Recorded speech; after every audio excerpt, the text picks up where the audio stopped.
guess I'm just getting higher. Ooh, ooh, ooh. Bitch, I'm chosen, feel like the Messiah. Ooh, yeah. Niggas agents ain't talking about no wire. Yeah. Yo, what's going on? What's going on? Y'all know how we rock. We back here with another. I really don't even know what I'm gonna call this one for real. I'm gonna come up with a name with it as I go. You know what I'm saying? Basically, I'm just showing y'all some more videos that I came across. Feel me? They're pretty much the intro to this one. I'm gonna show y'all these videos. Have you ever wondered why our ancestors, in every culture around the world, built pyramids? The mainstream narrative is that these structures were chosen for their stability and ease of construction in primitive times. But here is where it gets interesting. Take a closer look at the Great Pyramid of Giza. It's made up of over 2 million blocks, each one uniquely crafted to fit precisely in place. This challenges theories like floating blocks up the Nile or using mud ramps. Imagine the trial and error involved if a block didn't fit, yet there are no spare or broken blocks lying around.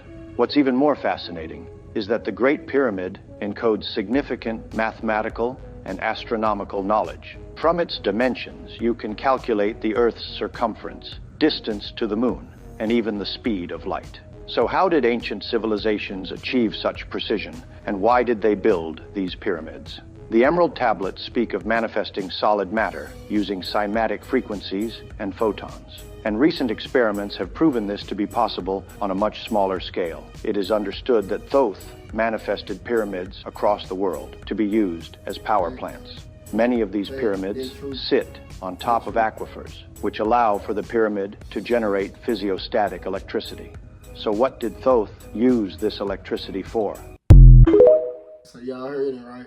No cap, bro. That's interesting. Really, they told y'all a lot of truth in that. The real story of the Tartarian Empire has been hidden from us for centuries. The Tartarians were a vast advanced civilization that built structures and had technology far beyond what we have been led to believe was possible for their time. But why were they erased from history? It is because they knew about the hermetic principles of frequency and energy. They lived in accordance with the natural laws of the universe. They utilized that knowledge to be able to build structures like these. They harnessed free energy, built advanced infrastructure, and held the secrets to increasing the longevity of human life. The reason people using horses and carts were able to build these types of structures is because they were not using horses and carts. The images of the past were altered.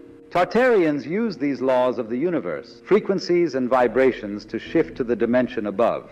But there's more. This knowledge connects to the ancient Egyptians. This is also how they were able to build the pyramids. So how were they wiped off the face of the earth? The Great Reset was a series of catastrophic events orchestrated to wipe Tartaria off the map and rewrite history. We are talking mud floods, fires, and biological warfare. I mean, you've seen all these buildings with doors and windows halfway in the ground. Do you think that's normal? He said a lot of truth again. I did a live about the Tartarians. The Tartarians, they was an empire that was in Russia. You feel me? Their civilization was in Russia, and they was around during the time of the Egyptians and all that, you know what I'm saying? And the reason why they connected is because they the same people, bro. You get what I'm saying? They the same people. That's why Egypt and the Tartarians is connected. They use the same building techniques because they the same people, just different tribes. Did you know that all eels in Europe and America are born in the Bermuda Triangle? Now let's talk about it. Now I'm sure we all know the Bermuda Triangle for being this mysterious place where all this unexplained stuff goes on. But did you know that eels might live in a landlocked part of Europe? And yet they would travel thousands of kilometers, even over land, just to get to the Bermuda Triangle. And yes, I said land. So they will do whatever it takes, even if they have to die in the process of getting to the Bermuda Triangle. They will do whatever it takes to get there. And they basically mate there. And I find that so weird because eels are like one of the only animals on Earth that scientists don't really know where they came from or even how they reproduce. Not only have eels never been seen mating, their eggs have never been found, nor have their reproductive organs. So they don't even know that eels have a reproductive organ. I mean, they must have it because they reproduce, but scientists don't know where it's at, even though they have done hundreds of dissections over thousands of years. And it was said that the mysteries of eels can be traced back to ancient Egyptian times. But over the years, researchers have, basically put trackers on the eels just to see if they all migrate to the Bermuda Triangle. But the eels always mysteriously disappeared. Until not too long ago, researchers was finally able to track European eels, and all of them migrated to the Bermuda Triangle. Like, y'all, even if it's a dam, they will climb over the dam just to get there. Like, what? Like, how do they all know where to go? I mean, I guess in a way it's like birds, they all know where to migrate, but like, that's still so bizarre that they all go to the Bermuda Triangle just to reproduce. Like, they just wake up one day and decide to go on an incredibly long journey just to spawn. Like, they have a big old freaknik in the Bermuda Triangle. But there's a lot of different conspiracies that I've seen and read about that has to do with eels. Some people believe that is why all these crashes and technical difficulties go, because of the electricity from the eel. That's a stretch, but I thought that was a funny little, thing to say. But then I seen something when people was like talking about like whenever there's like things that come out of space that just come down here, what if that's how eels became a thing? And I don't know, but like what if, like, have y'all ever watched that movie Slither? On that movie, basically it was something that came out of the sky and it had these like big worms. They were like basically like some type of alien. It was tied in with some type of extraterrestrial. And it was like thousands of these little slithery worm thingies. And that's what eels remind me of. Because it's so hard for scientists to even study them because they're dangerous. But let me know what y'all think. Okay, I'm gonna tell y'all straight up. Eels are extraterrestrials. Eels come from another planet, and they can still use the portal that's in the Bermuda Triangle. The eels can still use the portal. They are real extraterrestrial from another planet. The Bermuda Triangle is a big-ass portal. There's crystal pyramids that's down there, and they basically they still open up portals to other worlds and stuff like that, other dimensions and shit. You get what I'm saying? And the eels can still use that portal that the pyramids open. That's also why some people go missing out there, because the portal can sometimes open. They've been hiding this from you. The Bermuda Triangle isn't just a mysterious region, it's a gateway to another dimension. But that's not even the craziest thing that was recently discovered. In declassified naval reports, there are accounts of ships and planes vanishing, saying they disappeared without a trace, as if swallowed by the sea. These incidents have occurred for decades, so what's really happening in the Bermuda Triangle? This is where things get scary.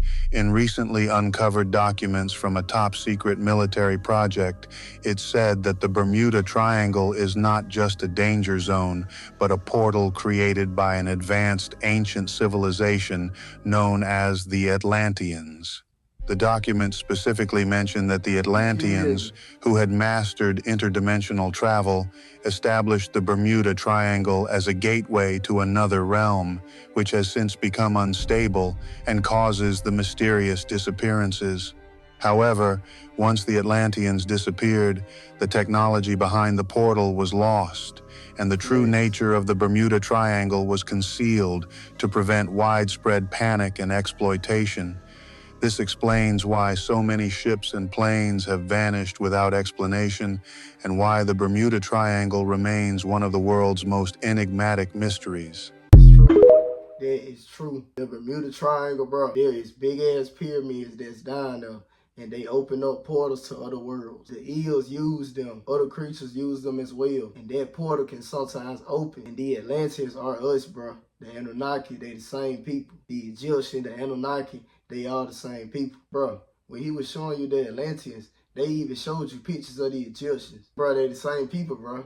Real talk, they the same people. Peace to the gods and goddesses. It's important to know that everything you ever been taught about your history, about your lineage, is actually false. If hearing certain esoteric information like talks of extraterrestrials or UFOs bother you or trigger you, this may not be the content for you, family. You may want to keep scrolling. Or melanated people aren't from here, okay? We actually derive from all over the cosmos. Before planet Tiamat, or what you refer to as Earth or Gaia, we were actually on Mars as well. Some of us aren't even from the Milky Way galaxy. A lot of us come from different star systems. It's not a coincidence that the Zulus, the Hopis, and the Dogon tribe made mention of star people. The Hopis referred to them as the star ancestors. Most question why our cosmic family don't return is because our frequency too low. To put it in layman terms, Earth is too ghetto. This is why years ago they actually made a movie based on a short story by Derek Bell, where they showed extraterrestrials. They actually wanted to come and take all the neuromelanated people, all the so-called black people.